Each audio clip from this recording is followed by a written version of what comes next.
नमस्कार. Market analysis व्हिडिओमध्ये सर्वांचं स्वागत आहे. तर आज आपण गोल्डचे आपले नेक्स्ट प्लॅन जाणून घेऊयात. हे बघा, मार्केट आज गोल्ड ओव्हरऑल हा 30 मिनिटाचा टाईम फ्रेम आहे. आज बघा, गोल्ड ओव्हरऑल मार्केट आज बीरिश आहे.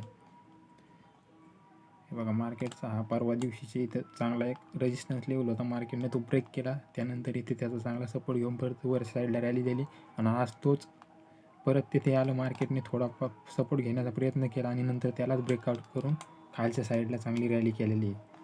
म्हणजे आज ओव्हरऑल मार्केट हे बेरिश आहे. त्यामुळे आज आपण बेरिश डाऊन साईडचा सेल साईडचा प्लॅन ॲक्टिवेट करणार आहोत. हे बघा, मार्केटमध्ये ही तर लेवल इम्पॉर्टंट आहे. त्याचबरोबर आहे बघा, ही खालची लेवल 2 वेळेस मार्केटने ह्या लेवलला सपोर्ट घेतलेला आहे. प्लस तिथे एक 4100ची राऊंड लेवल पण आहे.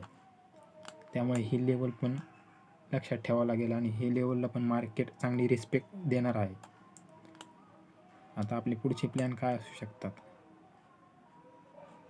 आपण असा प्लॅन केला होता की सरळ जर मार्केटने येतं ह्या लेवलचा खाली येऊन जर ह्या लेवलला सेल केलं, ब्रेकआउट दिला ह्या लेवलचा आणि नंतर रिटेस्ट घेऊन जर सेल साईड रिटेस्ट घेतला आणि इथं चांगली बेरिश सिंगल फिन कॅन्डल बनली तर आपण सेल साईडचा प्लॅन करू शकतो. पण त्यानंतर हे बघा, तुम्हाला अजून एक दाखवतो 4 आवर टाईम फ्रेमवर काय आहे मार्केटमध्ये. मार्केट आता सरळ ब्रेकआउट तर देणार नाही बहुतेक. हे बघा, 4 आवरमध्ये काय दिसतं तुम्हाला. बघा, इथे एक परफेक्ट असा एक शोल्डर बनलेला आहे. हा मोठा असा हेड बनलेला आहे. आता बाकी आहे हा दुसरा शोल्डर. तर मार्केट काय करेल आता, ह्या लेवलला येईल. 4100ची राऊंड लेवल पण आहे. 2 वेळेस सपोर्ट पण घेतलेला आहे. त्या लेवलला येऊन तिथून सपोर्ट घेऊन परत वरती जाईल आणि ही जी लेवल दिसते वरची तिथे रेजिस्टन्स घेऊन परत खालती येईल आणि हा head on shoulder pattern complete करेल. असं आपलं ॲनालिसिस आहे. तर मग ह्यामध्ये आपण इथे आल्यावर बाय तर नाही, आपण बाय साईडचा तर नाही प्लॅन करणार. पण ज्यावेळेस मार्केट इथे येऊन ह्याचा सपोर्ट घेऊन इथे वरती येईल आणि ज्यावेळेस इथं जर एखादी चांगली आपली 15 मिनिटावर जर सेटअपनुसार 15 मिनिटावर बेरिश सिंगल फिन कॅन्डल बनली तर आपण इथे सेल साईडचा प्लॅन बनवू शकतो.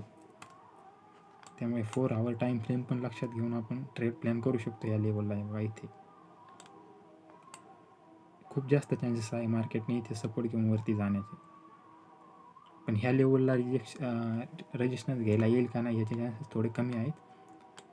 एखाद्या वेळेस मार्केट ही काढला शोल्डर जो छोटा पण बनवू शकता, असा पुलबॅक घेऊन नॉर्मल छोटा आणि नंतर ह्याला ब्रेकआउट करू शकतो.